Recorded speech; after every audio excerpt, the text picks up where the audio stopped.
All right, team, welcome back to another episode of the Man That Can Projects podcast. We're up to episode 239, and there's no guest I'd rather have than the man on the other side of the screen. And hopefully in the future, we'll get you back on the podcast in person because I know you're a ball of energy and an awesome bloke to be around. So for those who are listening on audio, you can't see Mick's smiling face there in the background. Are you in Toowoomba at the moment, or whereabouts are you at the moment? Yeah, I'm in Toowoomba at the moment. I was on the Sunshine Coast, but moved back to Toowoomba to get some family time in for COVID. So, good old T-Bar, Queensland. Place to lock down. But so for those tuning in on audio and for those watching on YouTube, you can definitely see Mick's face there. But I know I was fortunate enough to cross paths with you, Mick. I was in high school, so at least over 12 years ago. You know, you're an amazing country music musician, and you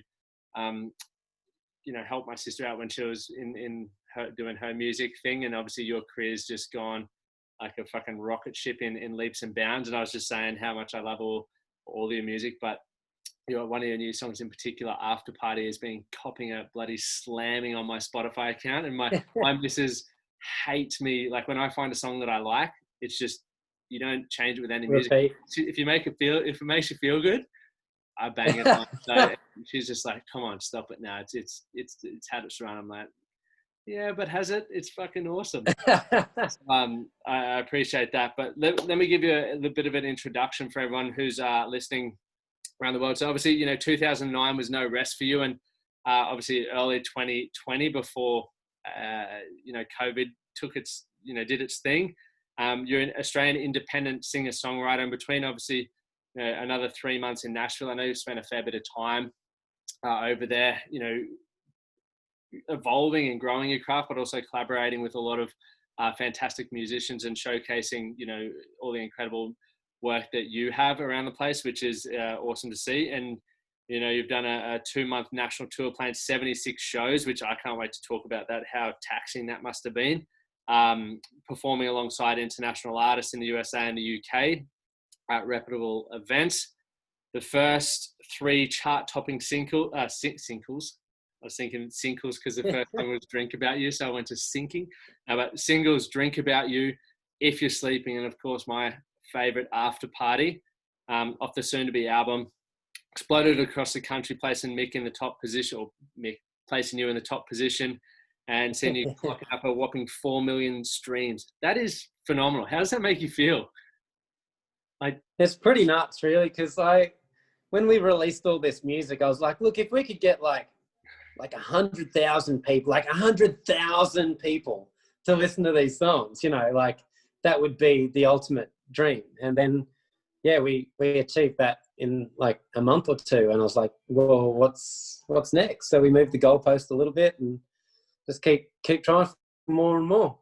Mate, that is honestly, like, I can think about how many streams a podcast that had it, and it's nowhere near as many as 4 million. So that's incredible, mate. And obviously added to over 450 stations across the country, which rightfully placed you the most added song in country radio. That is fucking awesome. Like, that is, I can't imagine what that would feel like to hear, or obviously to be in that position to know that's happened. But obviously COVID happened, and you're now enjoying a more steady paced approach with your no worries attitude, which I know you've got, which has led you to do some pretty interesting stuff. And we were just talking about this before. I always have, and I probably still do to a degree, a preconceived idea of how I would assume musicians to act and behave. And you're completely different to that. And especially in the country music as well, right? Like you've, with that no worries attitude, you've done some Vipassanas, which for those who don't know what they are, I'll get you to explain that shortly. But it's some really interesting stuff that I wouldn't assume a country music artist would be doing. I always picture you in your boots, bloody with a lasso, throwing down some rum cans, getting amongst it. But obviously, excited to announce some new shows for late 2020, and obviously a full calendar back in 2021, with fingers crossed that COVID fucks off, essentially. So, mate, I appreciate you giving up your time, because I know you're a super busy man, and I know everyone's going to be really, really excited to learn more about you and what you're up to, and in the life that you've led to this point and where it's going next. So thank you for joining us. Mate, thanks for having me. That intro was like getting me excited about all my songs and stuff. You just have this exciting vibe about you. I love it. I love it. It's just the reflection of, for those who haven't listened to Afterparty, pause this right now and put Afterparty. Make sure you come back. But it makes you feel really fucking good. It's a really good. Oh, that's awesome. I'll probably put it in here at some point, maybe in the intro or something. Yeah, I mean, that's what I always want to try and create.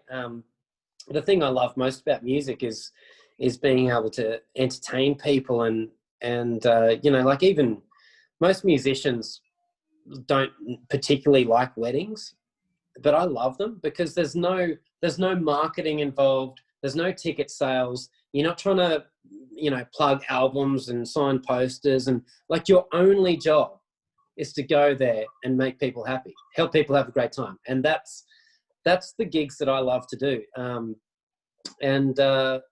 to hear that you feel good listening to one of my songs and stuff, that's probably one of the biggest pats on the back, because it's achieving what I want to do, is, get people just feeling good.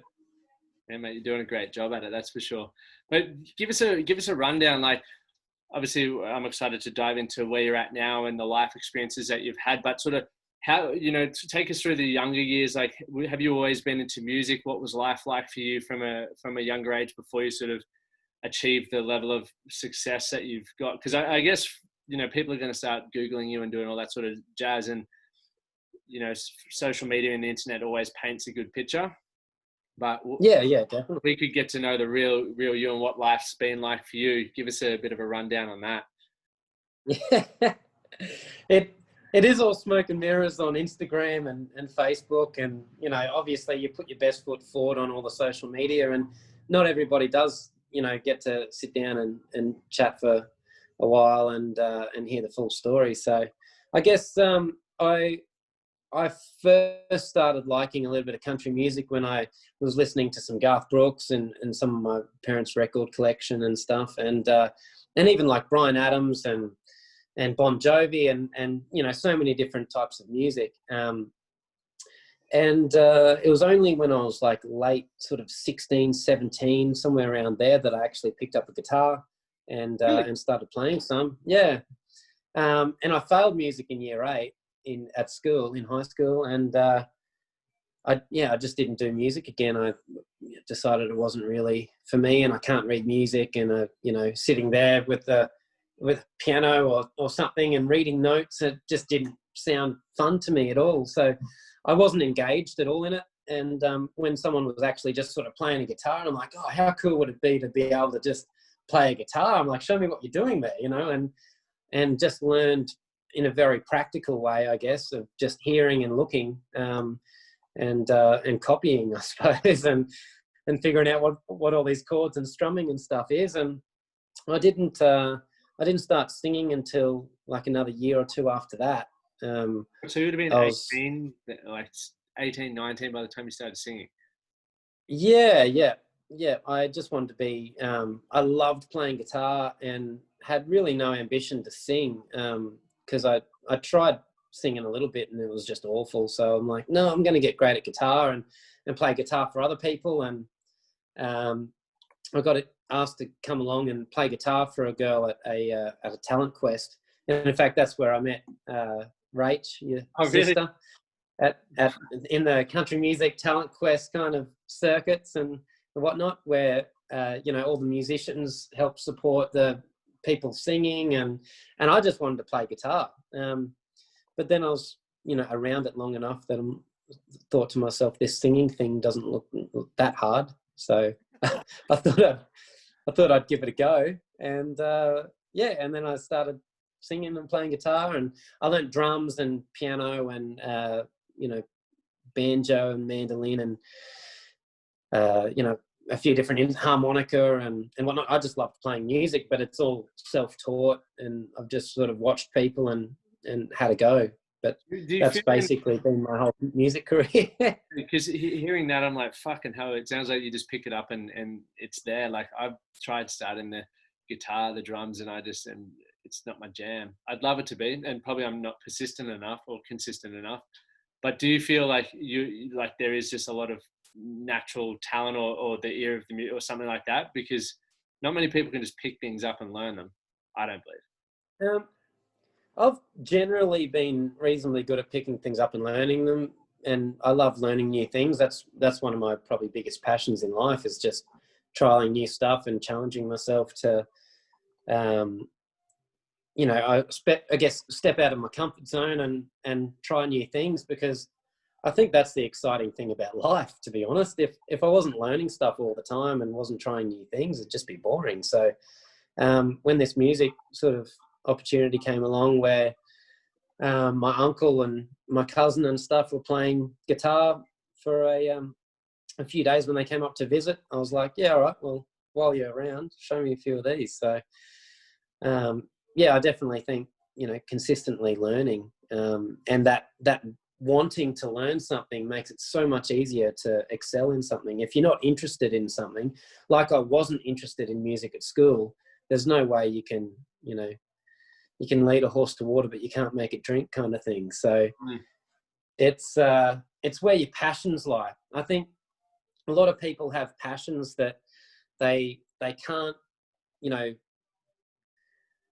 they can't really convince themselves that that's an actual career for themselves, and they can't justify why they should follow their passion, because it's just not a good idea, or it might be too hard. But if you're passionate about something, the truth is you're probably going to do well at it, and you're going to retain more information, and you're going to be, people love passionate people about anything.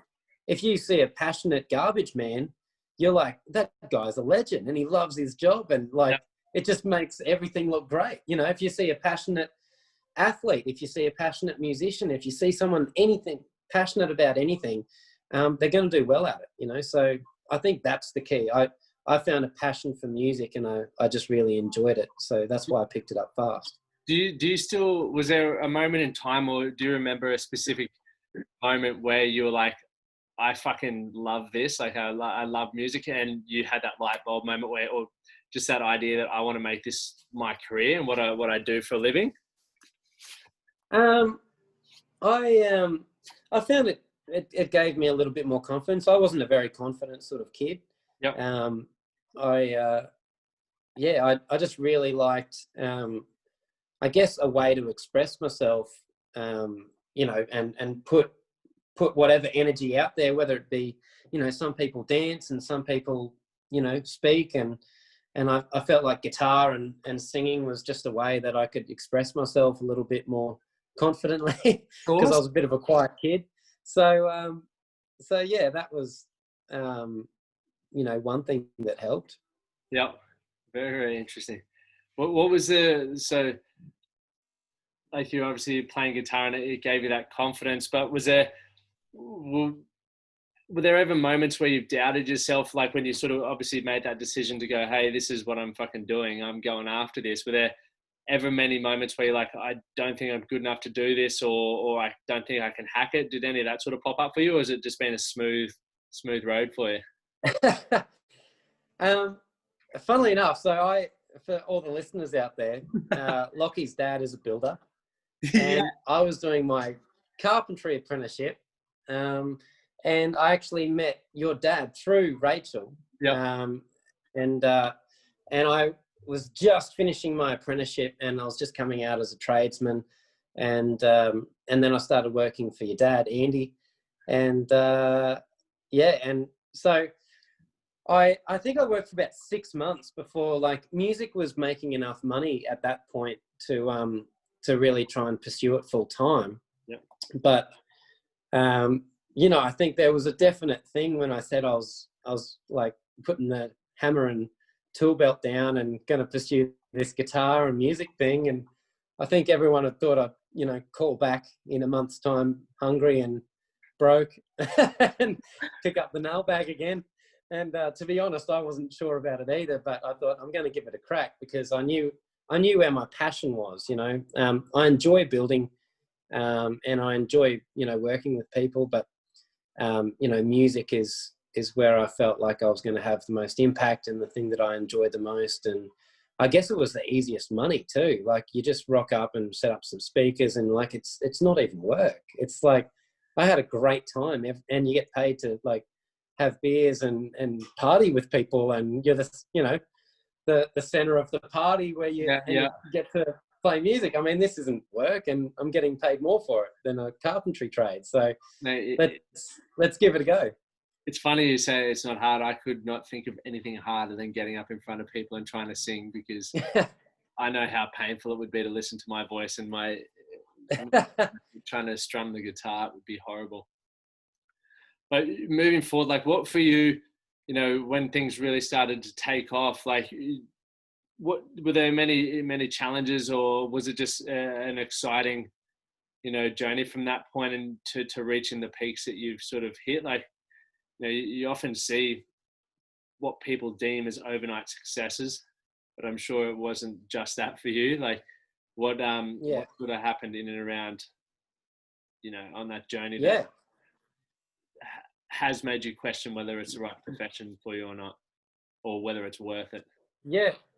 To be honest, it was actually really smooth sailing to start with. And it was, you know, I was just constantly slowly putting my price up from like, and I was on $6 an hour when I started working when I was in high school, kind of thing. And now, you know, I was like getting paid, you know, $100 an hour or whatever it was to play music. And I was just like, this is absolute nuts, you know? And so because I was passionate about it, you know, everybody wanted a part of that energy and whatnot. So I found myself picking up gigs really easily. I found myself, you know, throwing an extra $50 every now and then on the price, and everyone was like, yep, that's fine. And so it was really smooth sailing for a lot of years, really, like over 10 years maybe. And then in 2016, I had a manager. I'm getting some notifications on the screen. I had a manager. I released the best music I had yet. I went to Nashville and I recorded all this music. Everything before that was recorded basically in Australia, and I hadn't really made the time to, you know, really invest a lot into making, you know, producing the sound that I keep hearing on all these albums. I was listening to all these albums that I really love, and I'm like, this is the music that I want to create, you know, down this genre. And on the back of every one of those albums, there was Nashville, USA written there. So Nashville, Tennessee, everything was that. So I'm like, okay, well, I'm going to have to try and get over there and record in Nashville. So it took about a year or two of planning and saving money and, you know, building myself to this point and getting all the marketing and getting all the ducks in a row and getting the songs and recording them all. And sorry, there's a grandfather clock here just ringing out now. It's perfect. Sounds a treat. Family heirloom. Yeah, I guess I put a lot of energy, a lot of money, a lot of attachment, you know, just a lot of emotional energy, you know, put into this project. And on the release day, within that week, everything fell apart with the manager that I had employed at that point. And long story short, it cost me probably hundreds of thousands of dollars, well, easily hundreds of thousands of dollars. And found myself like, you know, and I mean, this is just for, I suppose, a mindfulness story, really. You know, I found myself with all this attachment and climbing up to here. And then on social media, I was here, but everywhere, like, I felt this like huge collapse, you know, and my whole life was in turmoil, and, you know, the band was breaking apart, and like everything just completely crashed. This guy went well out of his way to destroy everything that we worked towards because he wasn't a part of the project. And, you know, I discovered some money missing, and he got really defensive when I started asking questions. And so I guess the the be all and end all is, you know, it was extremely busy working all up to that. And then he didn't get back to any of the gigs, any inquiries, anything. And I was just left sitting at home with like a #1 song on iTunes at the top of the career. This is in 2016. And I've never felt worse. So I was like, what is going on? This is not how it should be, you know? So I set my mind on, you know, I really didn't want to feel that way. I knew that that wasn't me and that wasn't who I was. I was just a ball of energy, laid back, no worries. But I found myself wanting to break this motherfucker's legs. You know, mate, that's just how I felt. Mate, I remember this is when we linked back up again in it must have been 2016. And I remember hearing that story and I was just like, are you fucking kidding me? Like, let's motherfucker and beat some money out of it. Did well, man. You've done really well. But like I intellectually understood that, you know, like I don't want to feel like this. I wish I could just wish him the best of luck. But there was this fire burning inside of me that was like not wanting to let that go. And I was coming up with justifications like, well, I always did try and do the right thing. And this guy clearly went out of his way to do the wrong thing. And yeah, I guess it was burning me up inside.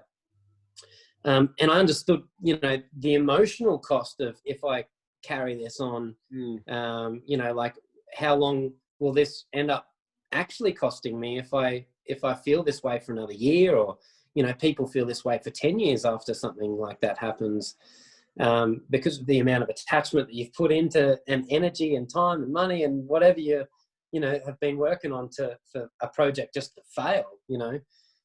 It was #1, but I felt like it failed. So I was chatting to a good friend of mine who she did 10 years in the military, finished up and came back to Australia and wanted to be a life coach and whatnot.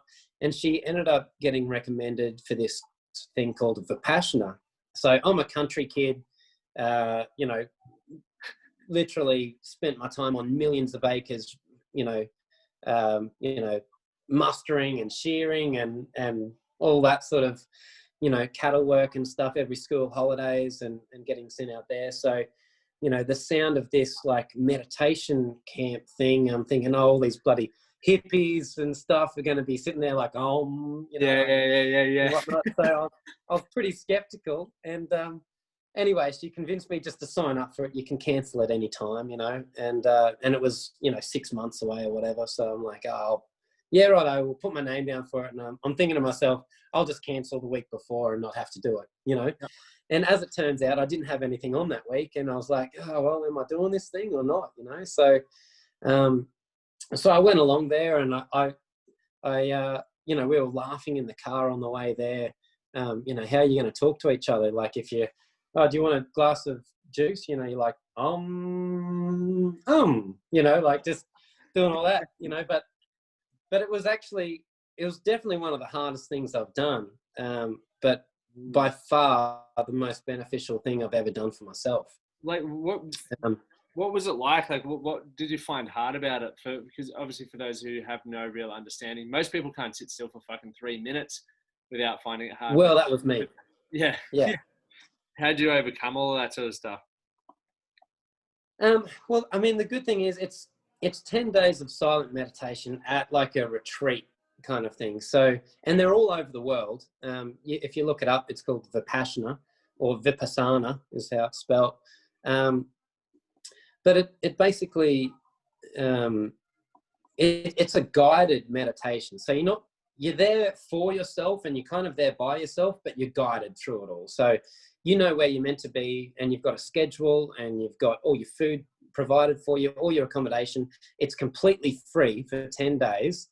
And if you get something out of it, you know, the people before you have donated some money so you can do it for free. And if you decide to, you know, put some money forward for the next people to experience what it's given you, then you can. If you don't have anything, you've got nothing anyway. So if you've got some good soil in your gardens, come along, bring a bucket of good soil and put it on some plants so the trees grow nice and there's a nice garden for the next person. Like, it's literally just you give if you feel like giving, you know. So I was like, you know, there is literally nothing to lose. But the hardest thing is I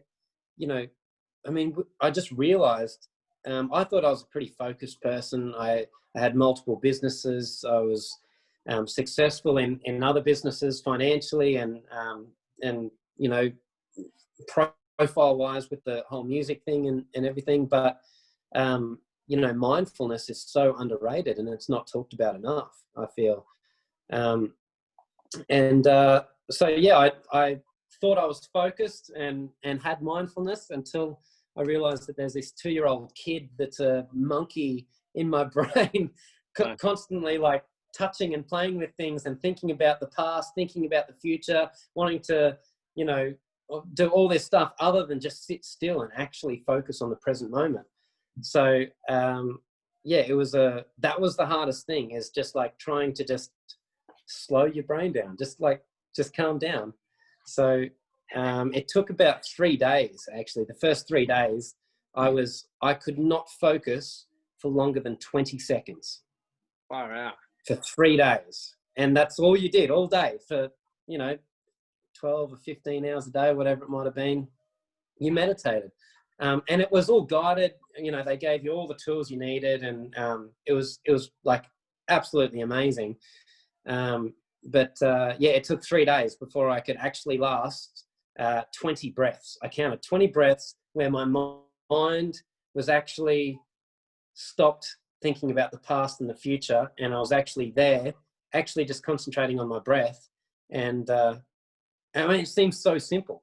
It does. It seems so simple. I think it's such an important thing to understand, like master and understand, because it's, and you said it was you, and it was definitely me as well, where you're like, I can't slow my brain down. It's, you know, it's not for me. I can't do it. And it's like, the more I think about it, it's like, well, that's why so many of us are struggling with mental, you know, health or illnesses, because we use that as a fucking excuse. It's like, exactly, you're going to suck at anything that you don't practice. And most of us are so used to keeping ourselves busy for various reasons. But it's like, it took you 3 days. It took me, when I started meditation, I'd love to do a Vipassana. I think I've been saying that to you since 2016. It took me, my coach was like, I was doing it every day, and it took me 3 weeks to have that moment where I actually just enjoyed 10 minutes of, you know, being present. And now I'm fucking nailing it. Like, I'm on nearly a 90-day streak. And I was saying to a mate yesterday, like, I've been doing it inconsistently consistent over the last sort of 5 years, where I'll do, you know, a good month and then I'll stop for a month and on off. But now that I've showed consistent practice, I'm starting to really benefit, like really understand what it means, like, and how to process things and understand things. And it's so incredible. Like, it's one of the most important parts of my day. The funny thing I heard was, if you don't have enough time to do a 10-minute meditation in the day, you should do a 1-hour meditation. Yeah, fucking hell. Yeah. If you think that you don't have enough time to do it, then you need a longer one, you know? So, and it's actually so true. When I was, day one is important thing, I guess, you know, the man that can is, I feel like, you know, having a good mindset and good mindfulness is so important. So, yeah, we'll go off the music track for a little bit, but let's go. But in day one, the you know, guys, the guiding sort of person, I suppose, Goenka is his name. Goenka. He said, you know, that there's going to be, you know, someone in your life that has done something wrong by you and whatnot, and just sit there and see how you feel and see if you can experience anything in your body, kind of thing. And instantly, you know, I mean, you could tell the first person I thought of. So and right now I was experiencing like knots in my belly, and I had this burning thing, and I was kind of itchy, and I was aggravated and all this stuff. And he said, that's not that person doing that. That's you. That person is not here. They're not here anymore. You've only got yourself to blame now for this present moment, you feeling like that. And it's time that you actually, you know, accept that this is all in you. It's got nothing to do with them now. And for the next 10 days, you're here by yourself. These people don't have any influence on any of your life, any of your emotions, unless you let it, you know?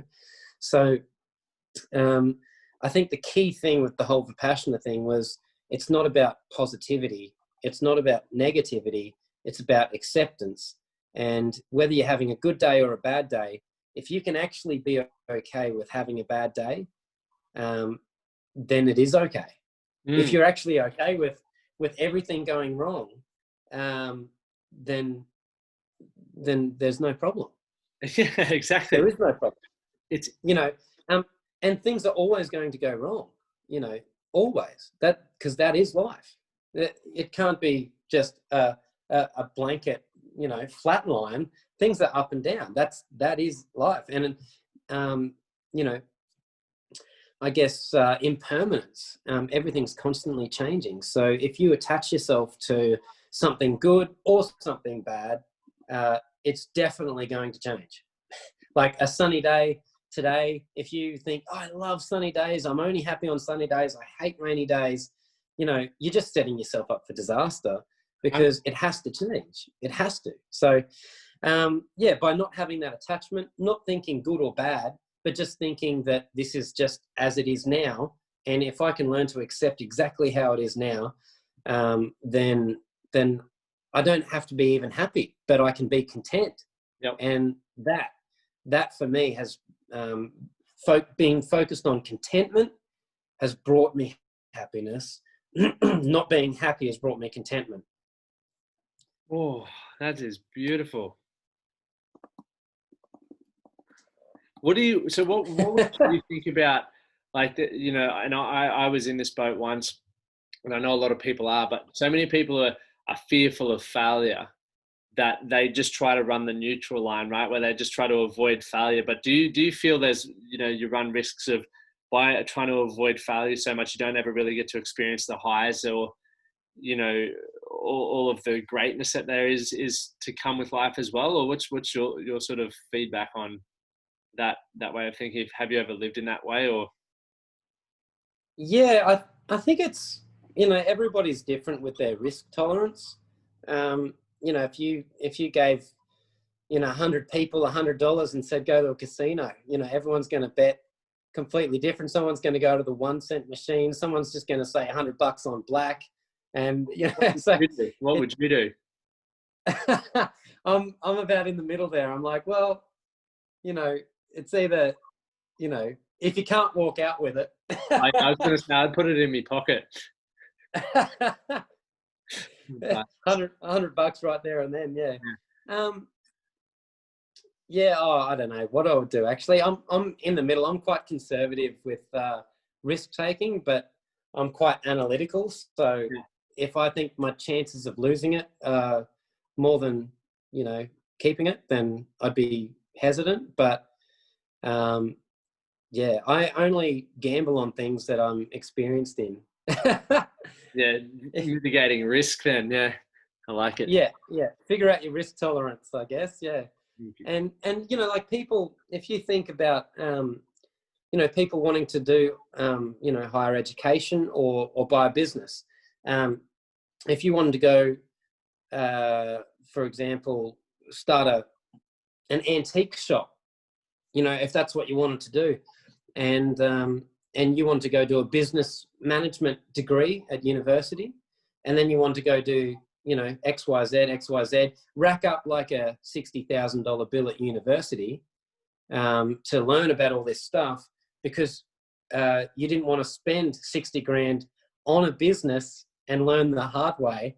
Yeah. You know, you could have probably gone and got a lease on a shop and stocked it with antique furniture or something, you know, and actually just started a business and learnt a real world way. But your risk tolerance would have been lower, and you're like, no, I want to go to university first, you know. But it's much of a muchness whether you go the practical way or the theoretical way first, or but if you go a practical way, the theory has to come. You're going to learn stuff about business. You're going to learn stuff about that industry. You're going to have to learn stuff about marketing. You're going to have to learn stuff about web design or how to get all these things up and running.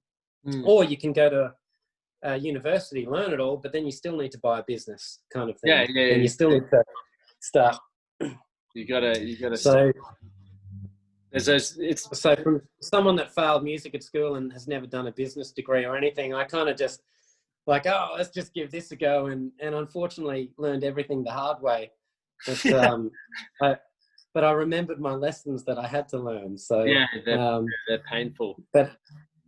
But it's all about risk tolerance. I could have gone and studied music or something instead of doing carpentry, or instead of just starting to play shows. But I just decided to go out there and give it a crack and quit my day job, and here we are. Maybe end up back on my ass. I don't know. I'm a massive believer in that way. Like, there's a lot of people who spend their time getting ready to get ready. It's like, I need to learn this, or this has to be perfect, or I need to understand that. And like you were saying earlier, when you were studying music, you failed, but when you were practically, the practical side of actually doing it and implementing it and being in the environment of musicians and doing all that, that's when you fell in love with it and you realized it was your passion.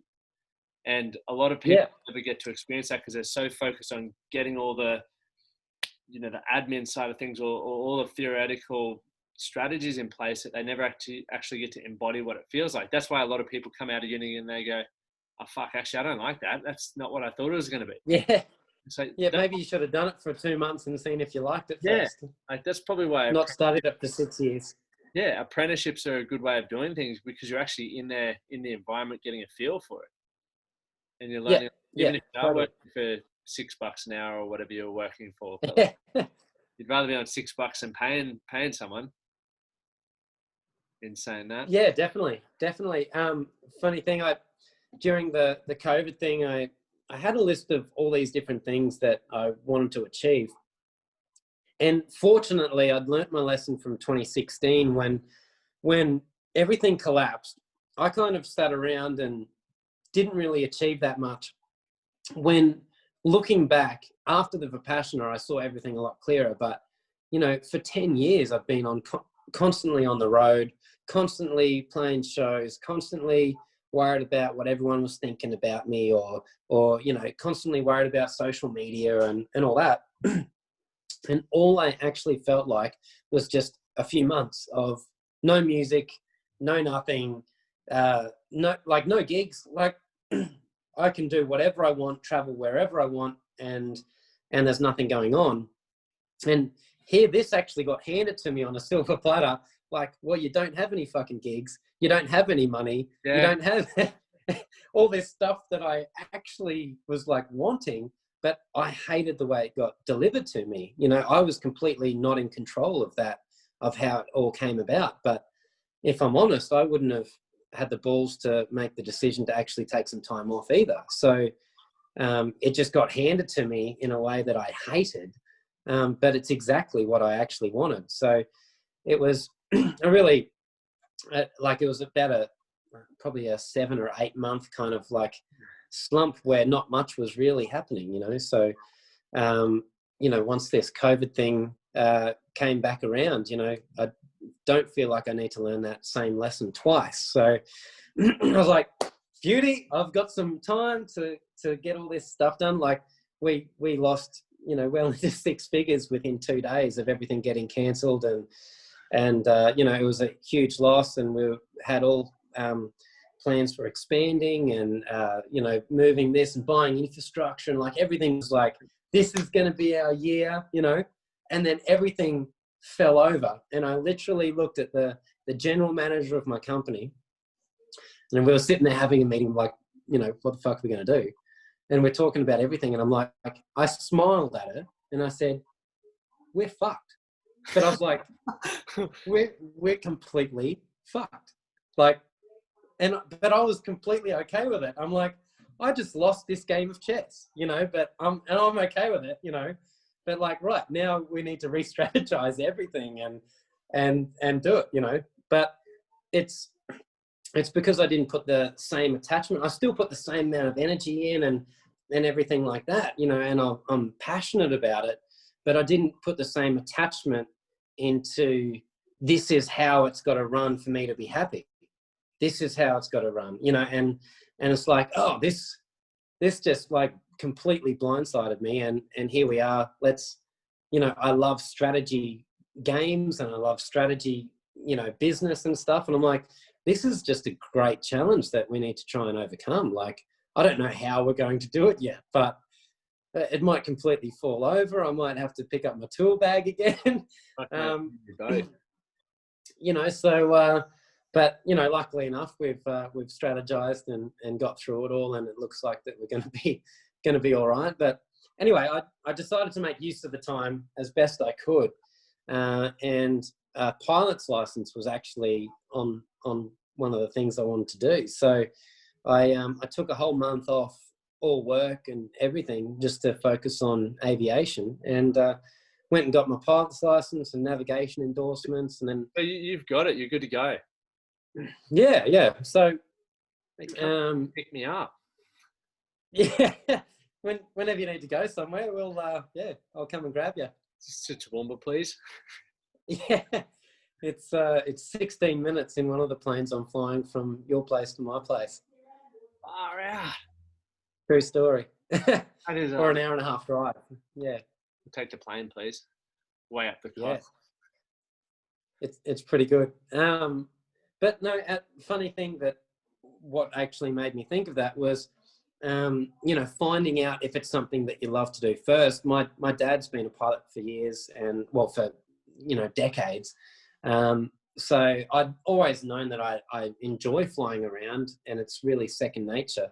And hence the reason why I probably picked it up really quick and got a license pretty in a reasonably short time. But I was talking to a friend who she was like, oh, I really want to get my pilot's license. And I'm like, have you been in a small plane before? She's like, oh, I've been in like a Qantas link flight, like a Dash 8, like a 25-seater or something, you know. And I'm like, have you been in like a 2-seat plane? Like, that's the plane that you need to start loving to fly in, you know.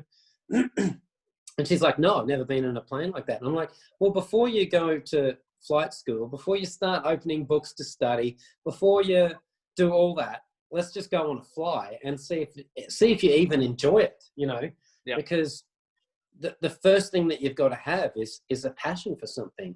If you actually enjoy it, then you might do well at it. But if you start opening a book and thinking, oh, it all looks a bit hard, but as soon as you've actually experienced the joy of whatever you're, you know, wanting to do, you know, it's pretty easy to open a book and start studying and retaining all that information and to do well at it, to excel at it, because you've got the passion for it. It's so important. Bloody yeah. And one thing you were saying earlier, it's like, you know, you sort of just embraced what was going on at the moment, because, you know, obviously it's been a interesting time for a lot of people, and it's definitely easy to look to blame, you know, the virus and this, that, and the other, which, you know, there's things that are out of our control. But, you know, one thing that you really said reminded me of a quote, that the quote of life happens for me, not to me. And sometimes it's happening for you in a way that you don't really appreciate at the time, but, you know, in hindsight you can look back and go, fuck, I'm glad that happened, because it gave me what I actually really needed. And maybe I didn't, you know, I wasn't, like you said, you didn't have the balls to fucking just stop for a month and do that. So it's a quote that reminded me of. Who's going to turn down all this work and gigs and everything rolling to what? Sit at home, or to, you know, why would you cancel all that work? You wouldn't. Well, I couldn't. I didn't have the balls to do it. So, yeah. It's interesting. I was talking to a client this morning, and he was saying the same about his business. Like, he's in a point in his life where he wants to start, you know, doing other things with his life, and really successful business. And he's like, mate, you know, I feel like I'm not ambitious anymore because I don't want to keep growing my business. And it's really interesting. I think, you know, a lot of us pride ourselves on the success that we have financially or career-wise because of recognition, significance, and various things like that. But I was like, well, mate, ambition's not just limited to business or career. Like, ambition could be, you know, directed at your family life or at hobbies or your health, or doing Vipassanas, like understanding yourself more, like that can be ambitious. It may not reward you financially. I think it will come back around and do that, but it may reward you in different ways, right? The value comes, it's not just always about money. And I think one thing we need to, the best investment is always in yourself, they say. 100%. And it's like opportunities like this, like what we've got now, whether it's the first time we're all on the same page, everyone's been hit by it, right? But now we can go, awesome. Well, how about we fucking do all the things that we've always said we wanted to do, but we never had the balls to do? Like fucking most people aren't even doing that right now. They've got their, they're moping around, and, everyone's got their own way of dealing with things, but it's like, do the shit you want to fucking do, because eventually COVID's going to pass, and you don't want to look back on, I haven't made the use of that downtime I had. Yeah. Or if you're going to do nothing, like if you want to sit around the house and mope around and stuff, a lot of people don't actually even give themselves the downtime that they're actually taking anyway. And then they feel bad because they're sitting at home doing nothing and they should be doing this. So they're not even getting any rest time either. Yep. Like if you're going to sit at home and do that, commit. Yeah. And if rest time is what you're going to achieve, and that's how you're going to hit out of COVID, and be full of energy and ready to achieve whatever you think that you can't do because of a virus, which is probably not as true as what you probably think anyway. If you're going to have a rest, put your feet up, kick your feet up, go sit on the beach for 3 days, do fucking nothing and enjoy it. Yeah. Because that's what's actually going to help you maybe find some inspiration. And so you get itchy feet again. You're like, oh, what cool shit can I make? What cool shit can I make happen?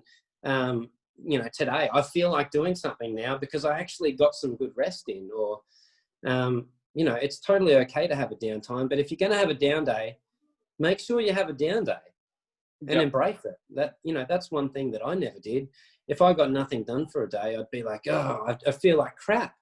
Not only did I get nothing done, but I didn't even rest either. You may as well do one of them. That's my philosophy. Make a fucking decision and stick by it. Embrace it. Which, it's exactly that, right? Like, if you're feeling sad, like, embrace it. It's not you don't beat yourself up for feeling sad. Just go, cool. What do I feel like? If I feel sad, I just want to play video games or Netflix and just do nothing and talk to no one. All right, cool. Do that and enjoy it. And don't look back on what a waste of a day. Like, you needed it. Your body, the reason why we're experiencing all kinds of emotions is for a fucking reason. So if we take time to sit in it and understand it, it's like, cool, we can understand what's missing or what we want to improve or what's causing us to feel certain ways. Yeah. It's like when you hear a really good song and it makes you feel good, you just play the fucking thing again and again and again. There's no point putting on shit. You know what I mean?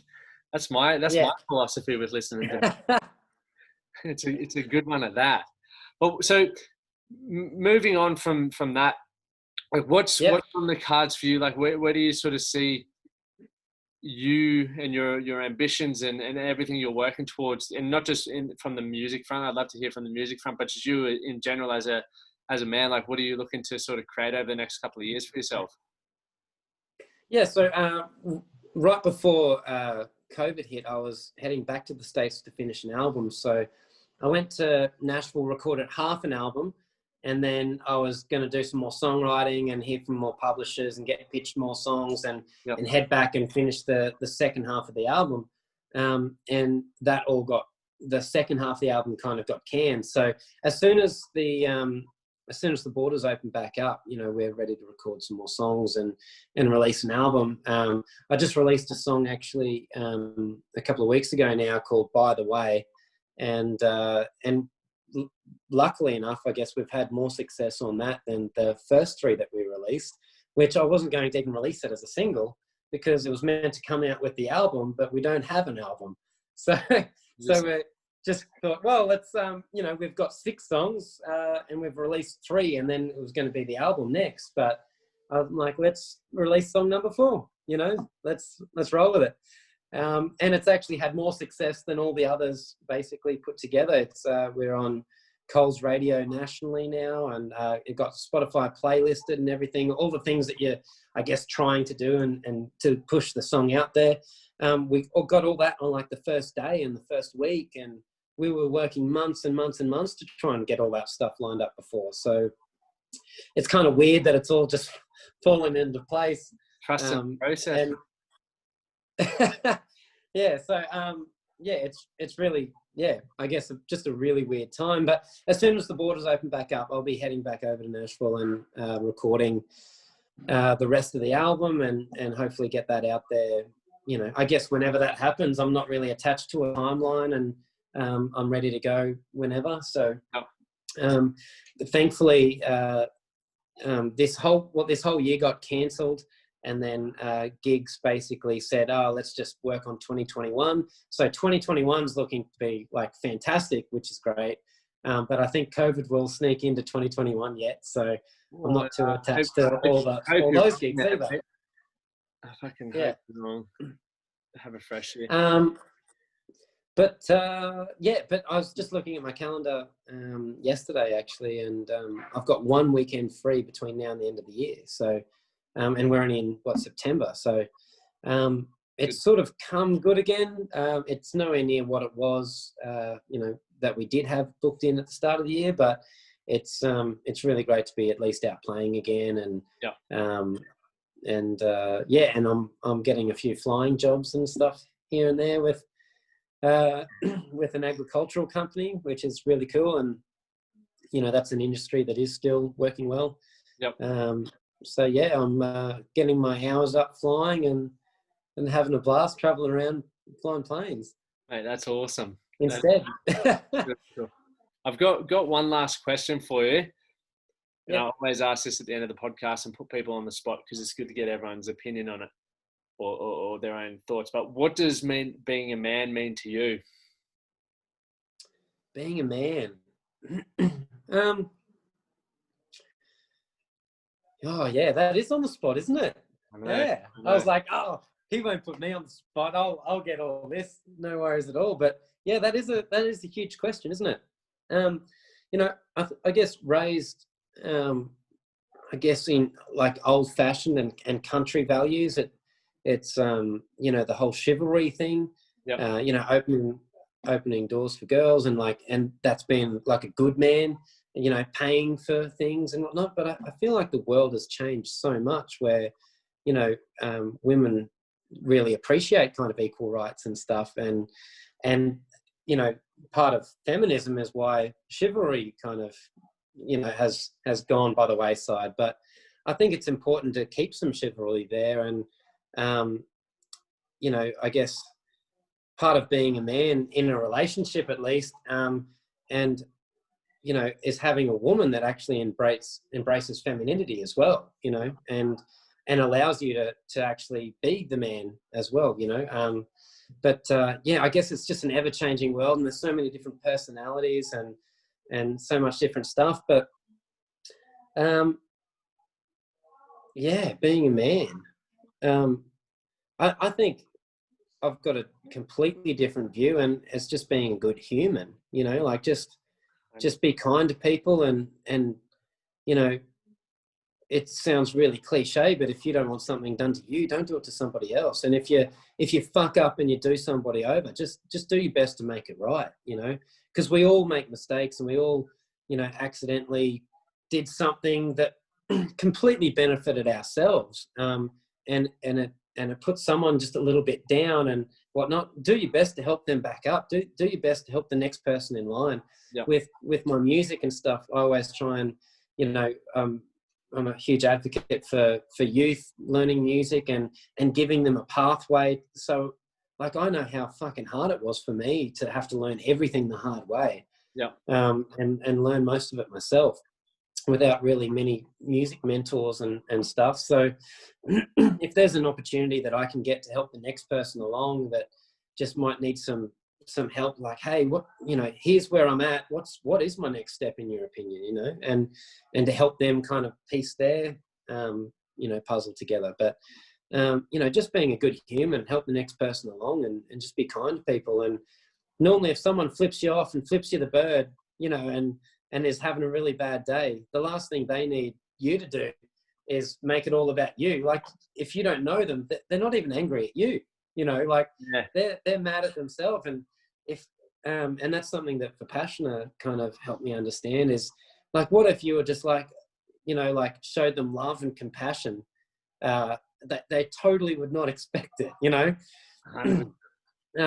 A really, really quick story. I was at a Bucks night, really long story short. This guy walked up to me and said, "Hey, how about I punch you in the fucking face?" And I'd literally done nothing. This guy just walked up to me, right?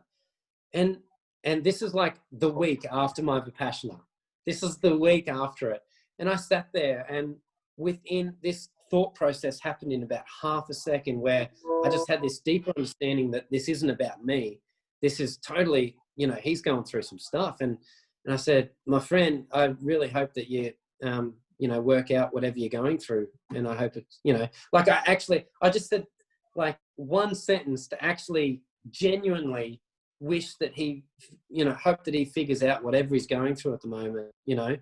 And he had a couple of buddies ready to blue, and he just turned away. This hit him harder than any punch could, by showing love and compassion. I hope that he went home that night and actually thought about, you know, how he can, you know, benefit his life. But, you know, I mean, I could have just thrown a headbutt instead, like, you know, but you know, if you see someone that's going through some stuff, you know, it's totally not about you. Don't make it about you. You know, help them. Yeah. Be loving, compassionate. Just be a good human. You know, that's my version of being a man. You know, like, yeah, more than happy to walk away from a fight or you know, whatever conflict, or if there's gossip about you, it's really easy to you know, get caught up in it. You know, there's always someone going to be saying something about you. It doesn't matter who you are, you know. Yeah. You know, it's totally not about you.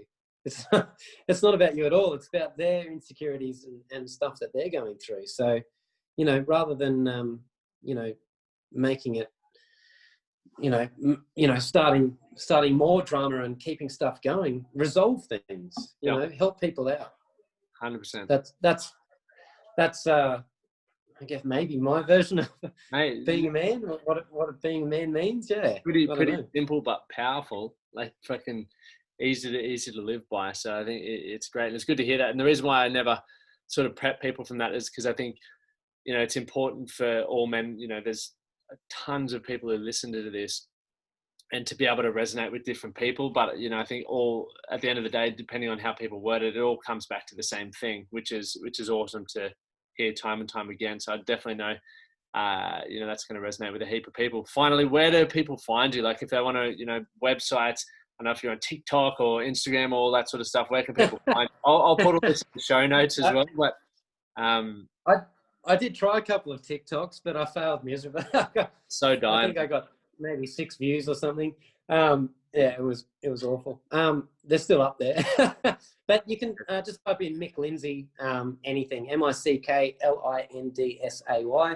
And there's a website, micklindsay.com, and Facebook and Instagram is where I normally am, and there's a Snapchat and all the different platforms. But that's Snapchat.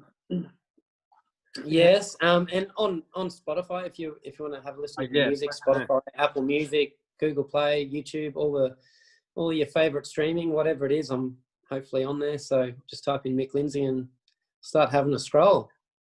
Get some soothing music in there and grab yourself a beer and sit on the balcony, and away you go. Which is perfect, mate. I appreciate you giving up your time to jump on here and share, you know, more about who you are and what you've overcome, and I guess even just your perspectives on life. I think it's awesome to see, especially, you know, in the music space and what I've seen of it and the assumptions that I have about it. It's cool to see that, you know, you're very mindful and understand that there's more to life than, you know, your identity is not attached to what you do. So I think that's really awesome. Yeah, it's there's a saying I heard one time: never believe your own PR. So all the shiny photos that you see everyone put on Instagram, it's fine to put it all up there, but don't start believing your own bullshit, you know. Yeah. Make sure you stay true to who you are, and you know, it might look shiny online, but if you believe your own bullshit, then you're bound to end up in a world of hurt. So keep it real. Keep it fucking real.